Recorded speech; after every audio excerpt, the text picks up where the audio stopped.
Hi everyone, it's Ben Parker here. I'm delighted to have Dr. Samir Joshi on the call, where we're going to look at the impact on AI in a number of different industries.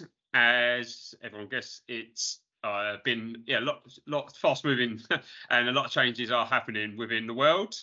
So Samir, obviously you've been involved in both the startup and the corporate world. So I think just give a brief overview what you've done, your expertise, obviously, because you've got a lot of experience in multiple industries. Yes, thank you, Ben. I mean, it's a pleasure to be here and honor as well. You do some amazing talks over the place. I've been following you, and I feel really honored to be a part of this conversation together with you. Yes, so I was my journey started in the corporate world. I was with Siemens for a long time, almost 20 years. Started right at the bottom, you can say, and worked my way up to lead several businesses after several years of doing engineering and consulting work inside the company.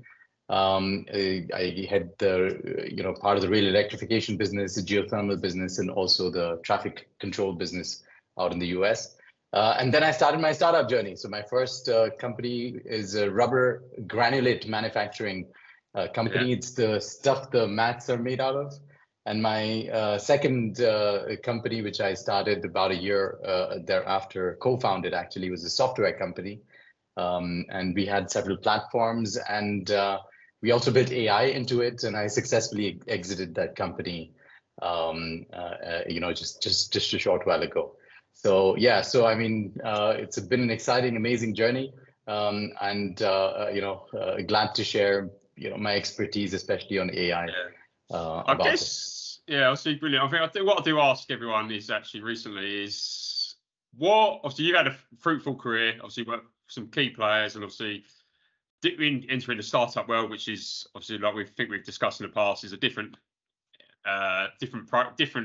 culture to the corporate world. What do you think? Obviously, there's a lot of people now looking to break into the analytics field. What do you think it takes to be a success in this field, or what advice would you give to juniors looking to, obviously, like yourself, you've gone from the bottom to the top. So what advice would you give to people? So, I mean, the fundamentals of success and generating success are, they're very timeless. Yeah, one needs to pick up one thing and stick with that thing until one has converted it into some sort of success. Now, success is going to mean different things to different people, obviously, right? But to generate meaningful success out of something is to, be able to say that, it produces sustainably a certain set of results that you thought it would. So, my basic advice to anybody starting out on any journey, and technology is one journey, in that AI is one journey, there are data analytics, many other paths, and there are also a lot of non-technical paths to take out there. But the key is, to select something that one feels passionate about. And one can hear this over and over again being said by so many people, many luminaries as well. But there is truth to it, because at the end of the day, one needs to feel passionate about something to be able to be persistent about sticking with it and taking it from nothing to success. So that would be my advice. Take something that, you feel really passionate about and stick with it. And there's, a world of opportunity waiting at the end of that journey. Yeah, I mean, I completely agree. I mean, I've always wanted to run a business, and that's something you need something to get you out of bed in the morning. There you go. If you've not got that buzz, just you're not going to succeed. All right, cool. No, it's interesting thoughts and great to hear. So we'll dig deep. We'll look into number of different industries. So we'll look into financial services, then insurance, automotive, manufacturing, and obviously your new flavour, the startup world. We'll start with financial services. Obviously, this is it's going to be a massive impact. Obviously, it's transforming the financial industries. Obviously, in ways, it's opening new operating models. Obviously, seeing new banks, new ways of working being open in the year. Absolutely. Been opening. And I think I read the other day, I think it was Business Insider report. I think within the financial services, they're looking to like the cost savings of up to like 447 billion in 2023. So Yes. obviously the efficiency and cost savings is just massive. What, and obviously I guess within financial services is a lot of fraud, and I guess they're the big topics. Just cybersecurity. Are they, I guess it'd be good to get your thoughts on are they the key challenges, or would you think there's other challenges that AI can help? Right. So, I mean, AI is a double-edged sword, like many good things are, or pretty much anything out there.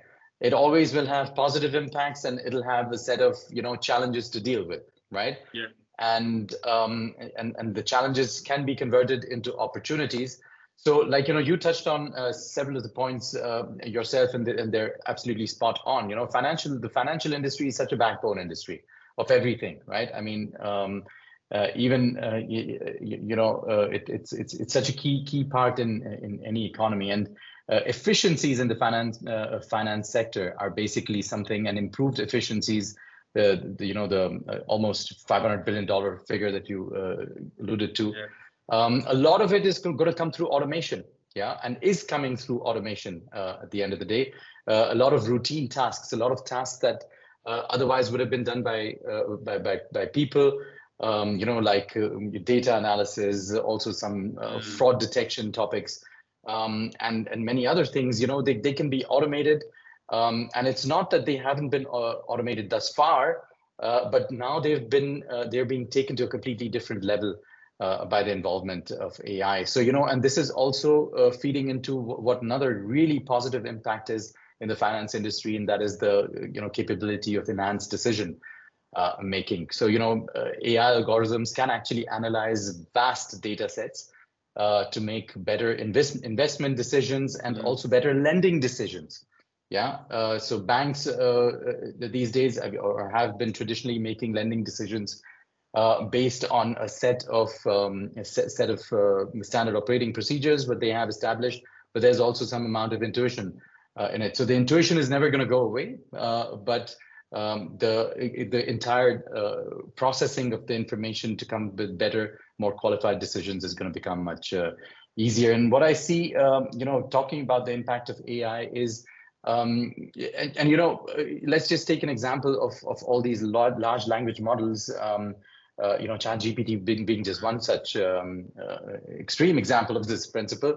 It's all about personalization, right? And the finance industry benefits really a lot from personalization. So AI-enabled tailored financial advice and also products for customers are something that is a massive game changer that AI is going to make possible. And obviously, we've been talking about it: risk assessment, risk management, risk mitigation, to make a qualified decision about risk. These are all massive upsides, right? But this also, especially in the finance industry, and this is all about being very protective about your customers' data. It's and so this is using AI. An increased reliance on AI is something that one should be a bit wary of. So the more it goes towards machines and the focus on machines, the more one exposes oneself to cyber threats and things like that. Something what you talk about. So those are the things that one should just keep in mind. And the other thing is that if you're getting AI to make decisions based on somebody's past, or allocating them to a certain group based on an algorithm that says this person with this profile matches this persona of people, broadly speaking, this could lead to some sort of a bias as well. So some biased algorithms are also possible. So the challenges range from data security all the way to privacy concerns and some element of bias. Obviously the topic about efficiency doesn't come out of not changing job profiles and getting machines to do the work of others. But this is like the core topic in all of these things. There is going to be job displacement. There already is, yeah. But it doesn't mean that people are not going to have jobs anymore, and AI is going to do everything, and everybody's just going to be sitting there playing marbles, right? That's not the case. It's going to be certainly a repositioning in the job market. So some amount of displacement will be there, but it's promising at the end of the day, because this is nothing new as well. Every revolution that has come along, yeah, has displaced some set of jobs. Back in the day when I was growing up, letters were written using typewriters, and there were full offices full of what was called stenographers. These were called stenographers, right? And they would take dictation and then go type up the letter using 2 pieces of paper and a carbon paper. Many of the people, of newer generations would be saying, "What is this guy? He's supposed to talk about AI, and what's he talking about?" I'm just making an example of those jobs got displaced the moment the computer came along. Yeah, so just like that, but doesn't mean that people got unemployed completely. It just repositioned, and AI is going to do the same in the finance industry and everywhere else. Yeah, no, definitely. I think obviously data quality is going to be the big, I think in years to come, the key area for growth. Obviously, to make sure you got the right models in place, you need the correct structured data. If you're just like say, that can lead to like bias in data, but like bias in personnel. If you putting the person in the wrong category, things like that. So it's going to be important for companies to have that right, as correct data as they possibly can. So that's going to be a big investment. And we've seen that before, even like the data governance, that sort of growth, definitely in hiring recently. So it's going to be interesting times ahead. And obviously beneficial for the industry as well. Yeah, absolutely.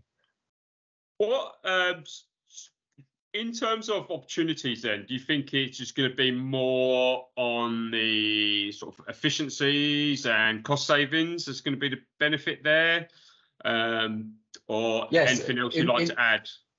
In the finance industry specifically? Yes. I mean, this is, there's, like I said, there's a lot of personalization involved, personalized services.